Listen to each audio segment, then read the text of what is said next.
Okay, so today's tomato review is going to be on the dinner plate tomato.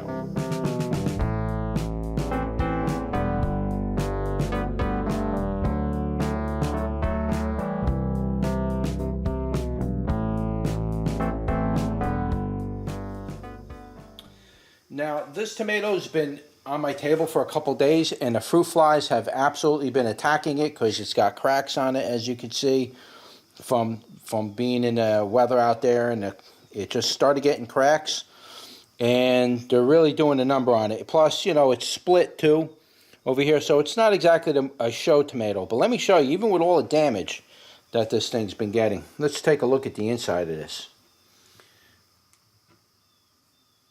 Now, you're going to tell me that's not an absolutely gorgeous tomato. Let me zoom you in here. You're going to tell me that's not an absolutely gorgeous tomato. Even with all the problems it's been having the last day or two, with the fruit flies are coming in, and the mold, and the cracks, and look at that. Tell me that is not absolutely wonderful for a tomato. Incredible tomato. Now, I've grown dinner plate tomatoes last year.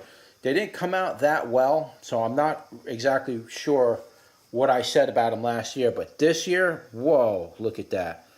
They're coming out big. Now, this is the first one that's coming out. I probably got about a half dozen others right around the same size, and hopefully they don't get cracked like this, so I can get some good tomato shots at the end of the year for the big dinner plate tomato. Now, these tomatoes are supposed to get absolutely enormous.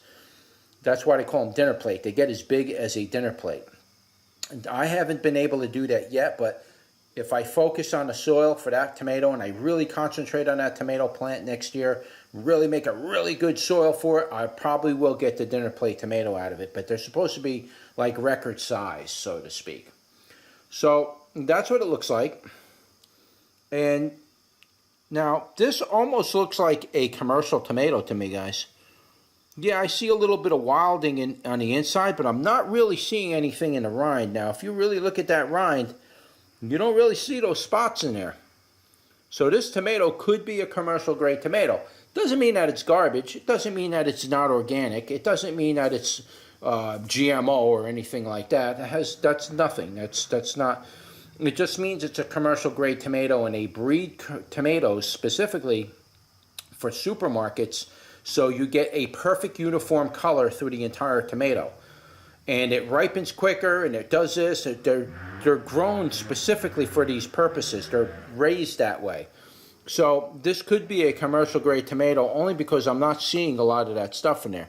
I see a little bit in there, but you should be seeing more than what you're seeing on here. Man, the fruit flies are going nuts for this. This must be a real sweet one. So, yeah, I'm not seeing it in here. Look at the rind real good, guys. Look real good. You see spots in there? No. I do see the seeds are attached to the rind. That's good. And I do see I don't really see anything else that would make this an heirloom. But I will say you can see the chambers on it. Now, I cut this directly in half like that, so you can see the chambers, how it forms. You got multiple chambers, and they're kind of all over the place. It's one of those kind of tomato styles. So, but that doesn't mean it's a bad tomato. It doesn't mean that you can't eat it. Let's see what it tastes like. Let's give it a taste and find out if it's worth it or not. Look at that tomato. I'm going to tell you, just looking at that, my palate is telling me, boy, your mouth is gonna water when you eat this one. This is a juicy and delicious tomato. I wish I could put salt on it, but I can't because of the review. Look at that. Let's bite it. This is an incredibly good tomato. Now, I'm not going to say it's better than, say, a Boxcar Willie or a Rutgers tomato, but let me tell you, so far, this is pretty good. One being highest. This is probably number 3. That's pretty high in the scale for me this year. The sweetness, it's got a nice balance of sweetness and a nice balance of tang. And I'd say the sweetness is probably 35 on it, and the tangy's probably like maybe a 40, but it's not 50. It's tangy though. I got a 40 on that, on the tangy, so it's a good balance. And then it's very moist, so it's wet and moist. It's got a lot of neutral flavors in it. And it has a nice tomato flavor that's brought together from all these other attributes. The tangy, the sweetness, the moisture. It's a very good slicer tomato. That I can tell you just by the way it tastes and the effect that I got. What I can't say about it is the tomato, it can be used universally. I can tell you that just by the shape of it, the flavor profile of it, the texture of it, the way it's melting in my mouth. And that tomato is a kind of a tomato, you can use it for sauce, you could use it for slicing, you could put it on hamburgers, you could use it in salads. It's an all-around general tomato. And like I said, I think this is a commercial tomato because I'm not seeing wildness in the rind. So that's telling me that that was grown or produced for supermarkets and stores to sell on the shelf because they want that perfect color. Again, that's not the end of the world. That doesn't mean that just because that tomato produces a perfect rind with no wilding or anything in it, doesn't mean that you can't eat the tomato, it's GMO, it's bad. No, it's not going to be heirloom in a sense where I don't really know the origin of this tomato, to tell you the truth. I just happened to buy seeds online one day, and I got them, and I've been growing them. And there's really no complaint with them. I think what brought my attention to this tomato specifically was the fact that it was called dinner plate tomato.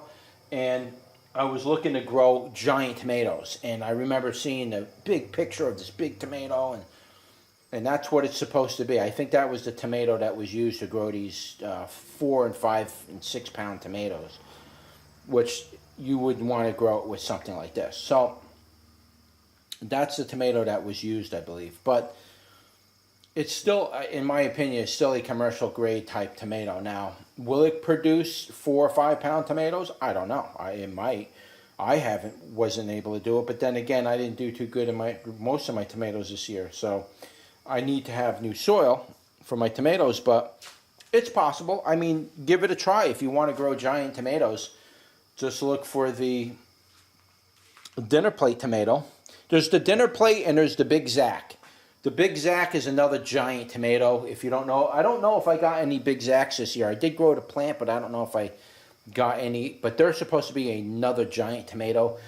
So this one's supposed to be like a award winner on giant tomatoes, and so is the Big Zack. So give it a go. If you want to try to grow a large tomato, or something big as a watermelon, that would be the tomato you'd want to use. So that's about it, really. I'm not going to even eat that because it's got that nasty littleness on there.